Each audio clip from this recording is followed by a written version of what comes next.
देखो इल्तुतमिश हल्ला नहीं करेगा।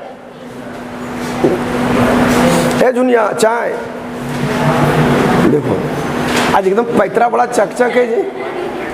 हैं देखो मर चुका है कौन? ऐबक। छोड़ो इल्तुतमिश, ऐबक। अब जरा ऑर्डर पे आओ, मुड़ी ऊपर करो रे बंगला।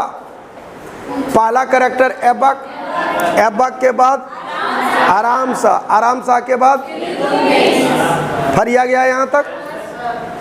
ये जो इल्तुतमिश है इसकी एक बेटी थी, नाम है रजिया। हाँ अरे 8-10 वो बुतरू था, छोड़ो ना सब स्टोरी में बिना काम वाला, वो यूट्यूबर टाइप पर ठीक लगता है, कंपटीशन में ठीक नहीं लगेगा। बुतरू कमी नहीं था क्योंकि राजा है, राजा है तो रानी कमी नहीं है, इसलिए लहलहाते हुए फसल खूब थे इसके, मैंने औलाद का कोई कमी नहीं था। उसमें से एक बेटी का नाम है इसका रजिया। नाम क्या है? ये रजिया को बहुत मानता था इल्तुतमिश। इल्तुतमिश अपनी बेटी रजिया का परवरिश जानदार तरीके से किया और अपने बेटों से कहीं ज्यादा मानता था। कौन? इल्तुतमिश। किसको? किसको? किसको? किसको? किसको? डन है। और तमाम लोगों को ये अंदर से आशंका थी, जबरदस्त शक था कि कहीं ऐसा ना हो कि इल्तुतमिश अपना उत्तराधिकारी रजिया को घोषित कर दे। ये डर है और चरम पर डर है कि कहीं अपना उत्तराधिकारी किसको? रजिया को ये घोषित ना कर दे। तो ये जो आशंका है, ये जो आशंका है, ये आशंका जबरदस्त है कि रजिया सुल्तान कहीं शासिका बन जाएगी। तो ये जलन है उसकी तमाम बीवियों को। अयो तो अच्छा देखो, जिसकी रजिया बेटी होगी, सुनो सुनो सुनो, जिस माँ के गर्भ से पैदा ली होगी उसको तो कोई दिक्कत नहीं है, लेकिन जो इसके गर्भ से पैदा नहीं ली और जिसको अपना भी औलाद है वो चाहेगा कि रजिया शासिका बने। तो उन लोगों का एक दल था जिसमें उस महिला का नाम है शाह तुर्कान। वही रजिया को इस्लाम का हवाला देती कि महिलाओं को पर्दे में रहना चाहिए, उसको शासिका उसिका बनने का कोई गुंजाइश नहीं है। और अंततः इल्तुतमिश को एक प्रकार से ठेठ में घेर लिया गया कि कभी भी अपना उत्तराधिकारी तुम रजिया को घोषित मत करो। उम्मीद है कि यहाँ तक समझ में आ गया, हाँ या ना? लेकिन जब ये मरा तो मरने के बाद जो इसका उत्तराधिकारी बना उसका नाम था रुकनुद्दीन फिरोज। क्या नाम है? ध्यान रखना, नाम है उसका रुकनुद्दीन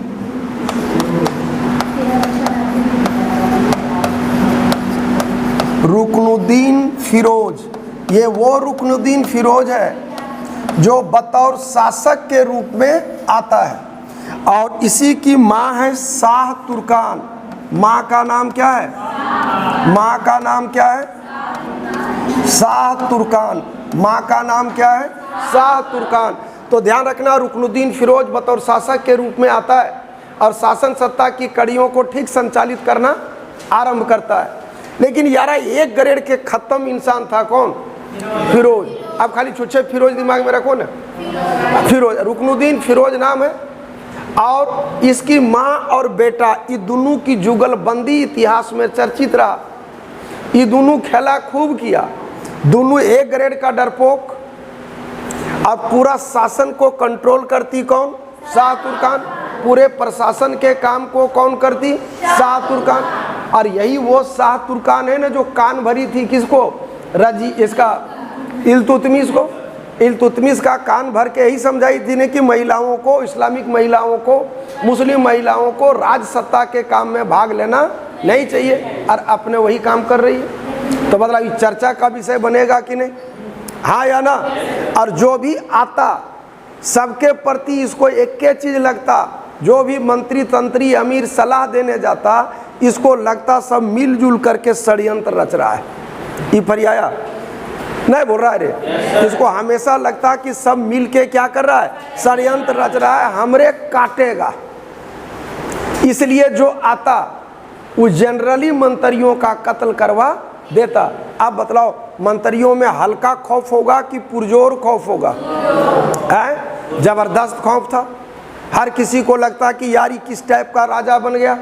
कोई कुछ समझाने जाए, बोलने जाए तो उसको पकड़ के काटने के अलावा कोई उपाय नहीं है। तब लोग निर्णय लिया कि चल रजवे काटो। तो कैसे काटा जाए? उन दिनों मंगोलों का आक्रमण चरम पर था। किसका आक्रमण? मंगोल। ध्यान रखना, मंगोल आक्रमणकारी होते थे, मंगोल लुटेरे होते थे। झुंड का झुंड निकलता था, पूरे इलाका को लूटा, खाया पिया, ऐश किया और चल दिया, फिर संपत्ति लेके वापस चला गया। तो वही कहा कि मंगोलों का आक्रमण चरम पर है। सो ऐसा कीजिए कि आप चलिए, आपके नेतृत्व में अगर सेना जाएगी तो सेना का मनोबल बना रहेगा।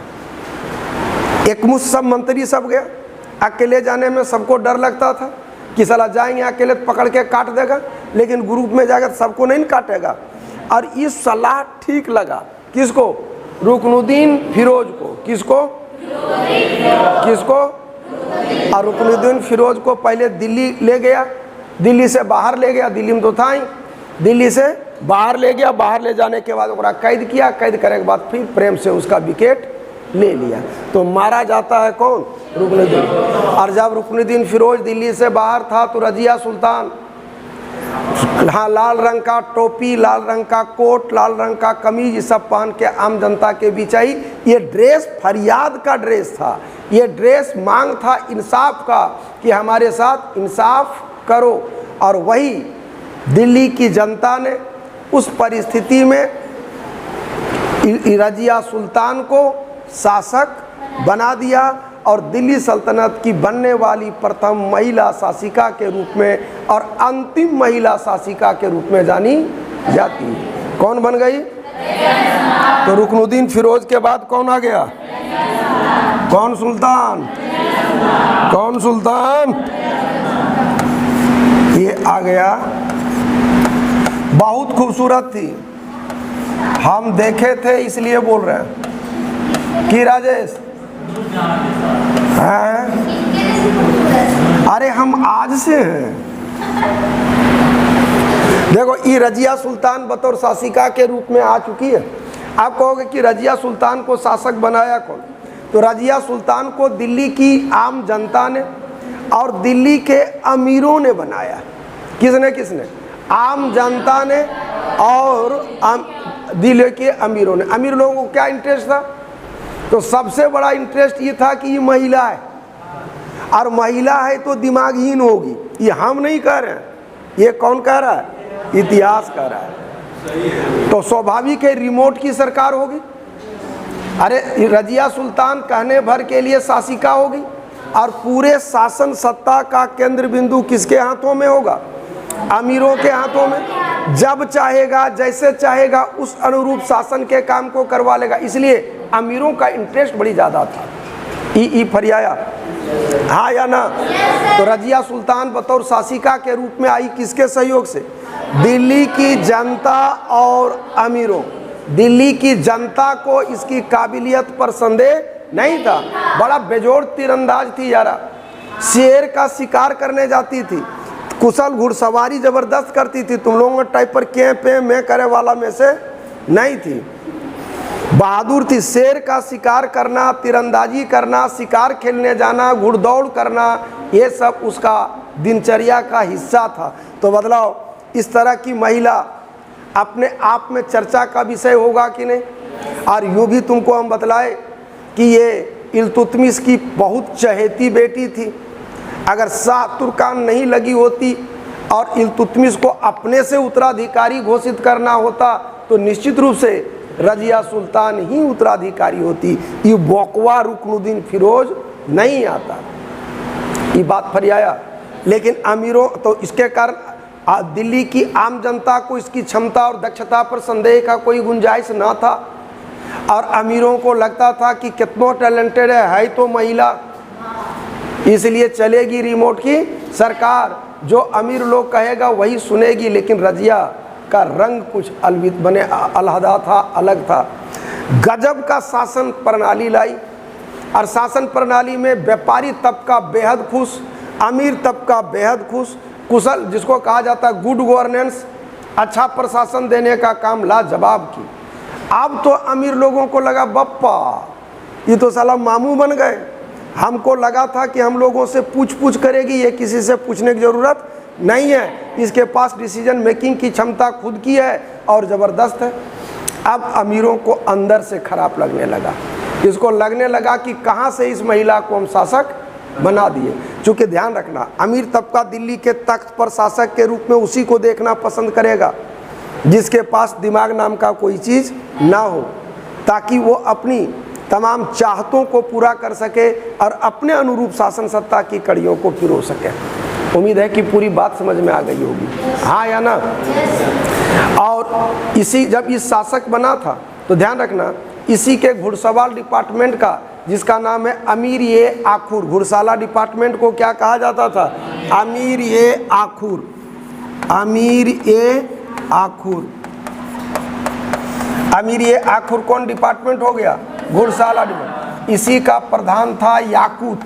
कौन था? याकूत। और यही इसका प्रेमी था, लवर था जी। पर रानी थी तो राजा कहाँ खोजती जी? कहीं तो लटपटाने था न, नहीं बोल रहा रे। तो ये अमीर ये आखुर घुड़साला डिपार्टमेंट का प्रमुख था कौन? याकूत। याकूत से इसका प्रेम संबंध जबरदस्त था। और ध्यान रखना, इसको कोई अगर नहीं चाहता था, इसको कोई एक तरफा बहुत प्यार करता था, उसका नाम था अल्तुनिया। हाँ रुकना, ये पंजाब का प्रभारी है। खिस्सा कहानी बड़ी मिलेगा, समझा? काम वाला चीज पढ़ के निकलना। ये अल्तुनिया कहाँ का प्रभारी है? पंजाब का। कहाँ का? कहाँ का? कहाँ का? आप समझना, ये अल्तुनिया। लेकिन एक चीज और जान लो, जब रजिया शासिका बनी तो इसके खिलाफ आवाज उठाने वाला कि कोई महिला शासिका के रूप में नहीं होगी, वो कैरेक्टर था जुनैदी। क्या नाम था? क्या नाम था? क्या नाम था? तो जुनैदी, थोड़ा एक्स्ट्रा पेपर टाइप पर 3 गो नाम रख लो। जुनैदी ने बगावत किया था तब जब रजिया शासिका बनी थी, तब जुनैदी ने बगावत किया था तब जब रजिया शासिका बनी थी, तब। डन है, हाँ या ना? लेकिन यारा जिसके पास टैलेंट है उसको कोई रोक पाएगा? क्योंकि प्रतिभा में हमेशा बहुत मौलिक क्षमता होती है, बड़ी दमदार होता है रे। बीज देखा होगा तो नहीं, बड़ी नाजुक भी होता है, लेकिन जब भी निकलता है धरती फाड़ के ही निकलता है, ये क्षमता होती है उसकी। तो रजिया सुल्तान की चुनौती को रजिया सुल्तान को चुनौती दिया किसने? जुनैदी ने। और जुनैदी ठोका गया तो ठंडा गया। और इसका लव अफेयर चला किससे? याकूत से। किसे? किसे? और याकूत इसका, चूंकि यार इस शासिका है, इसका प्रेमी है, तो मतलब धकाधक प्रमोशन मिलेगा कि नहीं? और ये कहा जाता है हबसी टाइप पर था। बात समझ रहे हो? तो दूसरी चीज ये था कि इससे अन्य तमाम लोगों को भयानक जलन था। और रजिया को एक तरफा प्यार करता था अल्तुनिया। टाइटैनिक सिनेमा देखे हो? लटपटाना था कहीं, लेकिन छटपटाया कहीं, सेम सीन था। तो ये अल्तुनिया एक तरफा प्यार करता था किसको? रजिया को। लगता था इसको कि मेरी हो मेरी तुम, लेकिन ये थी किसकी? याकूत की। और यही चलता है पंजाब के अभियान में। और जब पंजाब के अभियान में जाता है तो नेतृत्व कर रहा है याकूत।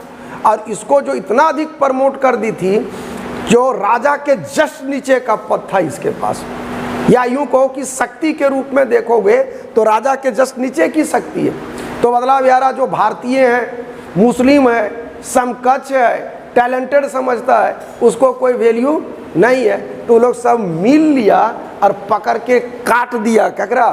याकूत को। तो मारा गया कौन? मारा गया कौन? मारा गया कौन? ई फरियाया की धकधकी है, हाँ या ना?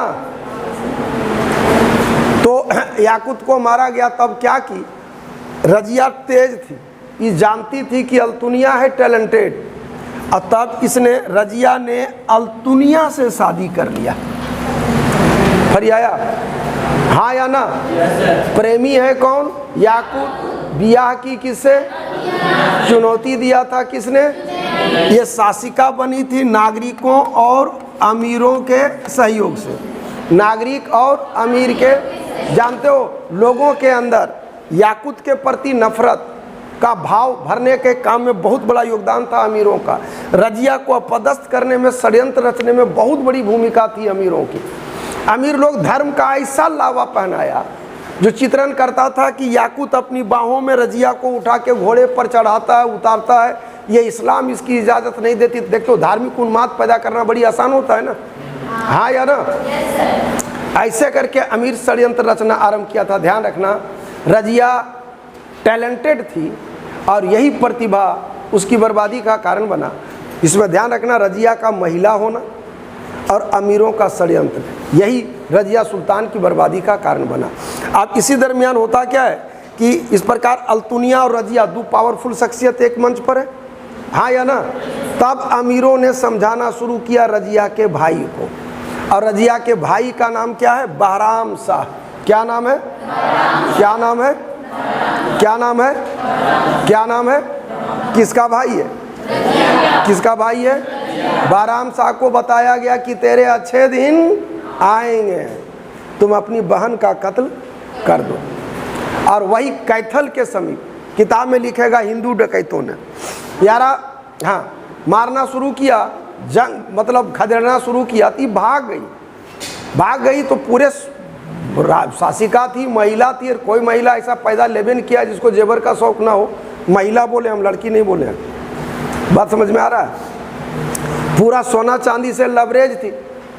तो लेकिन तुम सोना चांदी खाओगे नहीं ना, तो ये जो भागते भागते जंगल की ओर भटक गई थी, तो बड़ा भयानक भूख लगा था। तो एक किसान खेत में काम करने गया था, तो रोटी खा रहा था, तो वही रोटी उससे मांगी तो उसको लगा कि कोई होगी, तो उसको दया करके किसान दे दिया। लेकिन जब खाना शुरू की तो उस पूरे में जो सोना चांदी से लदा हुआ देखा ना, उसको हो गया लोभ, तो वही उसका कत्ल कर दिया। हालांकि बाद में किसान पकड़ा गया। देखो ये सब यूट्यूब का स्टोरी टाइप पर हो जाएगा, इसलिए टेट में खाली काम का चीज़ देख लो। मतलब कैथल में ई मारी गई। कहाँ मारी गई? कहाँ मारी गई? कैथल। कहाँ मारी गई? कैथल में। तो इस प्रकार रजिया सुल्तान दिल्ली सल्तनत की पहली और अंतिम महिला शासिका है। दिल्ली सल्तनत की पहली और अंतिम महिला शासिका है। कौन? कहाँ मारी गई? चल हटाओ। रजिया सुल्तान नागरिकों और अमीरों के सहयोग से है। याकूत इसका प्रेमी है। याकूत जिस डिपार्टमेंट में था, घुड़साला डिपार्टमेंट है, और डिपार्टमेंट का नाम है अमीर-ए-आखुर। क्या नाम है? क्या नाम है? अमीर-ए-आखुर। अल्तुनिया चाहता था किसको? रजिया ने शादी किया किससे? याकूत का कत्ल हो जाता है। किसका कत्ल होता है? डन है। जब शासिका बनी थी तो बगावत किया था कि जुनैदी ने, और इसकी हत्या किया गया कहाँ? कैथल में। हिंदू डकैतों के माध्यम से इसका कत्ल कर दिया गया। और इस प्रकार रजिया सुल्तान की पटकथा यहीं समाप्त होती है। ध्यान रखना, एक एक पॉइंट जो लिखे हैं एग्जामिनेशन के लिए बहुत इंपॉर्टेंट है। दिल्ली सल्तनत की पहली और अंतिम महिला शासिका है। इसको दिल्ली की आम जनता और अमीरों ने इसको शासक बनाया। अमीर-ए-आखुर के पद पर याकूत के साथ इसका प्रेम संबंध के लिए चर्चित है। अल्तुनिया के साथ इसने शादी की। प्रारंभिक दौर में जुनैदी ने इसकी सत्ता को खुली चुनौती दी, बगावत किया था। और रजिया की बर्बादी के दो बड़े कारण हैं: रजिया का महिला होना और अमीरों की राजनीतिक महत्वाकांक्षा। अमीरों की राजनीतिक महत्वाकांक्षा। अमीरों की राजनीतिक महत्वाकांक्षा। डन है। पैकेजिंग पहले से तैयार है कि रजिया मारी जाएगी तो शासक बनेगा कौन? बहराम शाह। कौन बनेगा? तो अगला कैरेक्टर कौन होगा? कौन होगा? चलो अब आ गया कैरेक्टर बहराम शाह। ये सब बोका नहीं था रे, अथाह बोका था। बात समझ में आ रहा है ना? बहराम शाह कौन कैरेक्टर है? तो बहराम शाह शासक बना है कि शासक बनाया गया है? ध्यान रखना, अमीरों की राजनीतिक महत्वाकांक्षा का परिणाम था ही। लेकिन अमीर लोग जानता था कि फिर मुड़ला बेलतर। बात समझ में, कि कोई टकला आदमी बेल के पेड़ के पास जाए, बेल गिरे, बात समझ में आ रहा है, फिर साला दोबारा जाएगा। देखो, अभी अमीरों ने रजिया को शासक क्या शासिका बनाया था, क्या सोच के? यही सोच के कि महिला है, दिमाग नहीं होगा, हाँ या ना? तो हम अपने अनुसार शासन के काम को कराएंगे। और आज बना रहा है किसको? बहराम शाह को। लेकिन डर है कि शासक बनने के बाद कहीं अपना रंग दिखाना शुरू ना कर दे, तो उस कंडीशन में हम चाह के भी कुछ कर नहीं पाएंगे। यही कारण था कि इसको शासक बनाया, लेकिन इसके समय में एक पद लाया। वो पद को जो पावरफुल बनाया गया, राजा के आसपास राजा से थोड़ी सी कम शक्ति दी गई, और उस पद का नाम है नाइब-ए-मुमलिकात। नाम क्या है? कसम है तो नहीं रे, सातों विद्या नाश हो जाएगा अगर भूला तो। टफ इंपॉर्टेंट में यार खूब पूछता है, और यहाँ तक साधारण लड़का जल्दी पहुँचता नहीं है। नाम क्या है? नाइब-ए-मुमलिकात। नाइब-ए-मुमलिकात।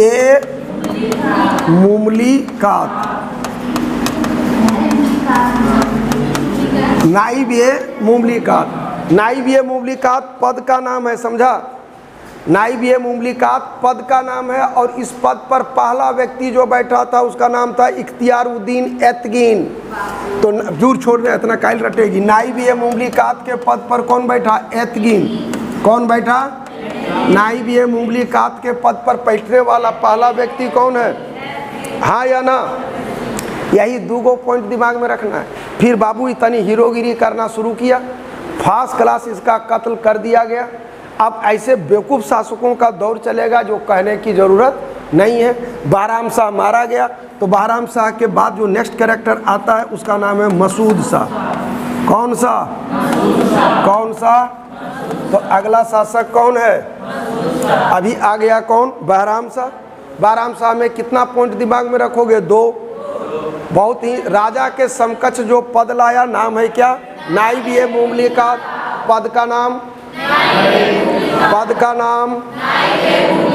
जोर से बोलो, प्यार से बोलो, दिल से बोलो।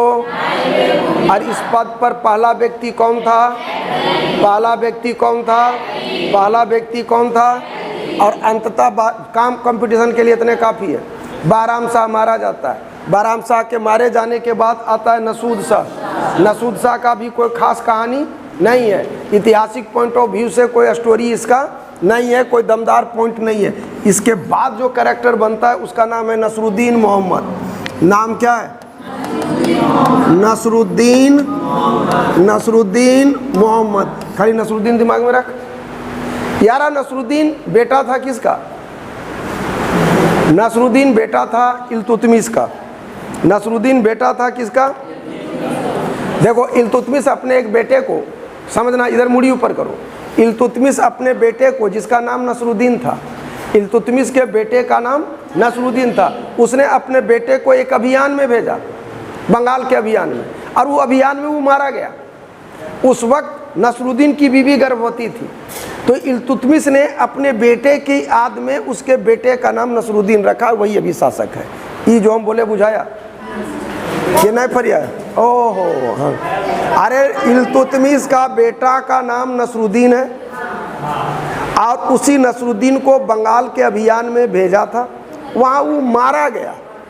उस वक्त नसरुद्दीन की बीवी गर्भवती थी। जब उसने एक बच्चे को जन्म दिया तो इल्तुतमिश ने अपने बेटे की याद में उसका नाम रखा नसरुद्दीन। कहा जाता है, कहीं लिखेगा हाँ, कि बेहद अयोग्य शासक है, ज़्यादातर समय कुरान पढ़ने में बिताता था, और ये कहा जाता है कि मतलब किले से बाहर भी निकलने की क्षमता और औकात इसके पास नहीं थी। मैंने हर काम ये पूछ के ही करता था। इसका नाइब के पद पर इसके समय में जो था उसका नाम है बलबन। नाम क्या है? बड़ी इंपॉर्टेंट है यार, खूब पूछता है। अब बतलाओ, बलबन का पद मुड़ी ऊपर, बल इसका नाइब का पद राजा से जस्ट नीचे है या नहीं? हाँ या ना? तो राजा के जस्ट नीचे की कौन है? बलबन। ध्यान रखना, यही कारण है कि बलबन से लोगों को अत्यधिक चीड़ पैदा हुआ, तो और लोग षड्यंत्र रचना शुरू किया, और इसको षड्यंत्र रच के कुछ समय के लिए भेज दिया गया हाँसी।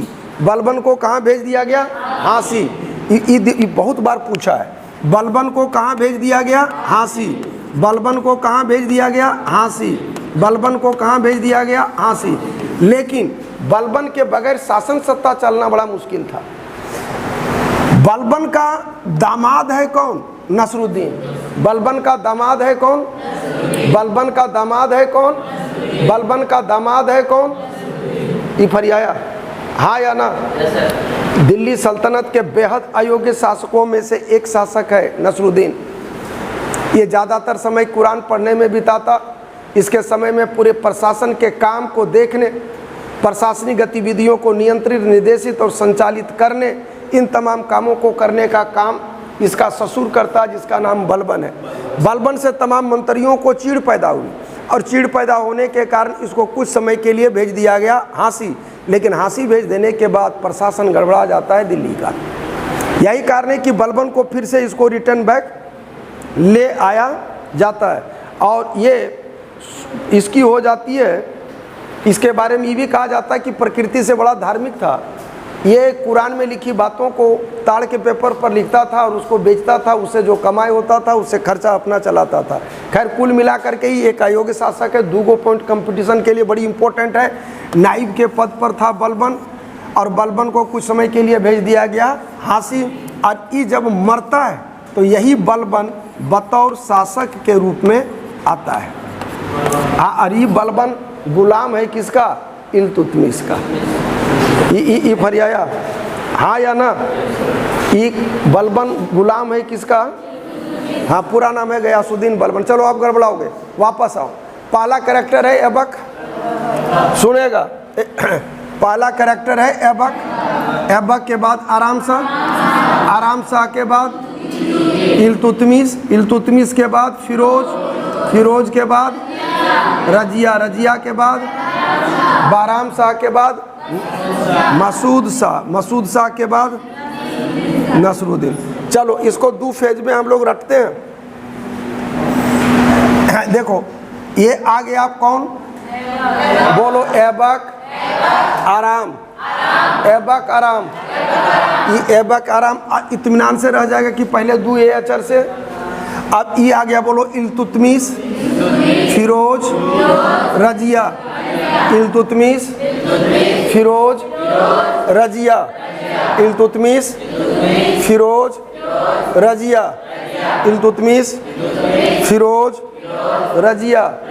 इल्तुतमिश, फिरोज, रजिया। इल्तुतमिश, फिरोज, रजिया। बोलो बहराम, मसूद, नसरुद्दीन। बहराम, मसूद, नसरुद्दीन। बहराम, मसूद, नसरुद्दीन। ध्यान रखना, अगर तुम इस ऑर्डर को दिमाग में रखते हो तो डेट को रटने की कहीं ज़रूरत है? क्योंकि सीधा सीधी आ जाएगा, किसके बाद ये बना, इसके बाद ये बना, इसके बाद ये बना। 4 को दे देगा और कहेगा कर्मशः मिलाएं, इत्मीनान से मिल जाएगा। अब कहोगा कि इंडिविजुअल देगा तो क्या होगा? तो इंडिविजुअल देगा तो अनुमान पर टिक लग जाएगा कि किस क्रम में दिया है। जैसे मान लो कि कहेगा इसका क्रम क्या है, किसका? इल्तुतमिश के बाद फिरोज का है, तो यार कार्यकाल देगा तो यही सब का किसी न किसी का देगा ना, हाँ या ना? बात समझ में आ रहा है? तो देगा बड़ा से छोटा की ओर आएगा या छोटा से, उसी का आधार पर अंदाजा लग जाएगा कि क्या क्रम में। बात समझ, इस सब कहा जाता है सॉलिड टेक्निक। डेट मत रटना, क्यों? क्योंकि किसी भी किताब में कहीं 1 साल आगे लिखेगा, कहीं 1 साल पीछे लिखेगा। चलो फाइनल राउंड में आओ, रेंडमली पूछ रहे हैं। 40 गुलामों के दल का गठन कौन किया था? क्यों किया था? शक्ति संतुलन के लिए। किसके लिए? अच्छा, इल्तुतमिश ने किसका कत्ल करके सत्ता प्राप्त किया था? किसका? किसका? अच्छा, रजिया की हत्या कहाँ की गई थी? कहाँ किया गया था? कहाँ किया गया था? रजिया किसको चाहती थी? याकूत। याकूत किस पद पर था? आखुर। अरे याकूत, याखूर। खूर केकरा होता है? घोड़वा वाला खूर, आखुर। डन है। अच्छा, रजिया के मरने के बाद कौन बना? बाराम शाह के समय में कौन पद लाया गया था?